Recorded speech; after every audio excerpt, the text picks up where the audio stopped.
தமிழகத்தில் மட்டுமே அதிக தாமதம். சென்னை பெங்களூர் எக்ஸ்பிரஸ் சாலை எப்போது கட்டுமானம் முடியும்? நாட்டின் இரு முக்கிய நகரங்களான சென்னை பெங்களூரை இணைக்கும் எக்ஸ்பிரஸ் சாலை கட்டுமானம் தொடர்ச்சியாக தாமதமாகி வருகிறது. இதற்கிடையே சென்னை பெங்களூரு எக்ஸ்பிரஸ் சாலை தொடர்பாக சில முக்கிய தகவல்களை மத்திய அரசு லோக்சபாவில் பகிர்ந்துள்ளது. இந்த அளவுக்கு தாமதமானது ஏன்? இதன் பின்னணி என்ன என்பதை குறித்து நாம் பார்க்கலாம். தென்னிந்தியாவின் இரு முக்கிய நகரங்களான சென்னை பெங்களூருவை இணைக்கும் வகையில் எக்ஸ்பிரஸ் சாலை அமைக்க முடிவு செய்யப்பட்டது. இந்த சாலை 2 ஆண்டுகளுக்கு முன்பே முடியும் என எதிர்பார்க்கப்பட்டிருந்தது. இருப்பினும் இந்த சாலை கட்டுமானத்தில் தொடர்ச்சியாக பல்வேறு தாமதங்கள் ஏற்பட்டதால் இன்னும் கட்டுமானம் முடியவில்லை. இதற்கிடையே இந்த சென்னை பெங்களூர் எக்ஸ்பிரஸ் சாலை தொடர்பாக சில முக்கிய தகவல்களை மத்திய அரசு லோக்சபாவில் பகிர்ந்துள்ளது. அதாவது, சட்ட சிக்கல்கள், தொழில்நுட்ப மற்றும் நிதி சிக்கல்கள் காரணமாகவே சென்னை பெங்களூரு எக்ஸ்பிரஸ் சாலை அமைக்கும் பணிகள் 2 ஆண்டுகள் வரை தாமதமானதாக மத்திய சாலை போக்குவரத்து மற்றும் நெடுஞ்சாலைத்துறை அமைச்சர் நிதின் கட்கரி மக்களவையில் தெரிவித்தார். குறிப்பாக தமிழ்நாட்டில் மேற்கொள்ளப்படும் 3ஆம் கட்ட பணிகளில் பல்வேறு பிரச்சனைகள் ஏற்பட்டதாக அவர் குறிப்பிட்டிருந்தார். தென் சென்னை திமுக எம்பி தமிழச்சி தங்கபாண்டியன் எழுப்பிய கேள்விக்கு அவர் இந்த பதிலை அளித்தார். இது தொடர்பாக நிதின் கட்கரி அளித்த எழுத்துப்பூர்வ பதிவில், அரக்கோணம் முதல் காஞ்சிபுரம் பகுதியில் ஒப்பந்ததாரர் பிரச்சினை இருக்கிறது.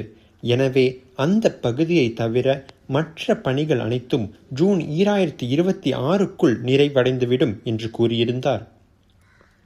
சென்னை பெங்களூரு எக்ஸ்பிரஸ் சாலையை பொறுத்தவரை கர்நாடகா பகுதியின் 71 கிலோமீட்டர் சாலை ஏற்கனவே நிறைவடைந்து மக்கள் போக்குவரத்திற்காக திறக்கப்பட்டுவிட்டது.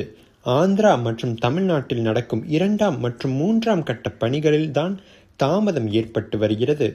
தமிழ்நாடு மற்றும் ஆந்திராவில் இந்த சாலை 200 கிலோமீட்டர் செல்லும் நிலையில் அங்குதான் கட்டுமானம் முடியாமல் இழுத்து கொண்டே போகிறது. தமிழ்நாடு மற்றும் ஆந்திர பிரதேசத்தில் மொத்தம் 13,000 கோடி செலவாகும் என மதிப்பிட்டிருந்தது. இதில் ஏற்கனவே 10,000 கோடிக்கு மேல் செலவிடப்பட்டு விட்டதாம். 2025ஆம் ஆண்டு நவம்பர் 30ஆம் தேதி நிலவரப்படி ஆந்திராவில் 87% மற்றும் தமிழ்நாட்டில் 80% கட்டுமானம் முடிந்துள்ளது. இந்த இரு பகுதிகளிலும் கூட தமிழகத்தில்தான் பல்வேறு சிக்கல்களும் உள்ளதாம்.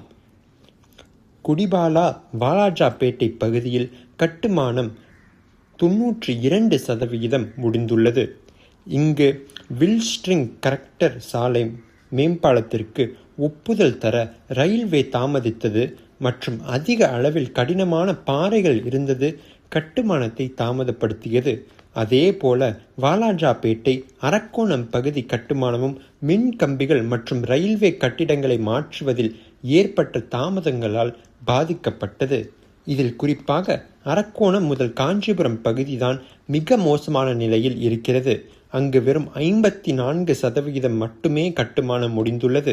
இந்த பகுதியை அமைக்க ஒப்பந்தம் எடுத்திருந்த ஒப்பந்ததாரரின் நிதி நெருக்கடியில் சிக்கியதால் 2025ஆம் ஆண்டு மே முதல் பணிகள் அப்படியே நின்று போயின.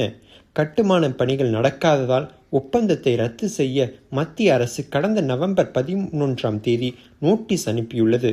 அங்கு ஒப்பந்தம் ரத்து செய்யப்பட்டு மீண்டும் புதிய ஒப்பந்தம் கோரப்பட்டு கட்டுமானம் நடக்கும் என தெரிகிறது. அதேபோல ஸ்ரீபெரும்புதூர் அருகே உள்ள இணைப்பு சாலை பணிகளும் வெறும் 24% மட்டுமே நடந்துள்ளன. ஒப்பந்ததாரனின் மோசமான செயல்பாடுகள், டிசைன் மாற்றங்கள், மழை ஆகியவை இந்த தாமதத்திற்கு காரணமாக இருக்கின்றன. மறுபுறம் ஆந்திராவை பொறுத்தவரை அங்கு பெத்தமங்கலா பைரெட்பள்ளி பகுதி 100%, பைரெட்பள்ளி பங்காருபாளையம் பகுதி 80% நிறைவு சிறப்பாகவே இருக்கிறது. அங்கு தேசிய வனவிலங்கு வாரிய நிபந்தனைகள், அதி உயர் அழுத்த மின்கம்பிகள் இடமாற்றத்தால் ஏற்பட்ட தாமதம் ஆகியவை கட்டுமானத்தை பாதித்திருந்தன. அரக்கோணம் முதல் காஞ்சிபுரம் பகுதியை தவிர மற்ற பணிகள் அனைத்தும் ஜூன் 2026க்குள் நிறைவடையும் என தெரிவிக்கப்பட்டது.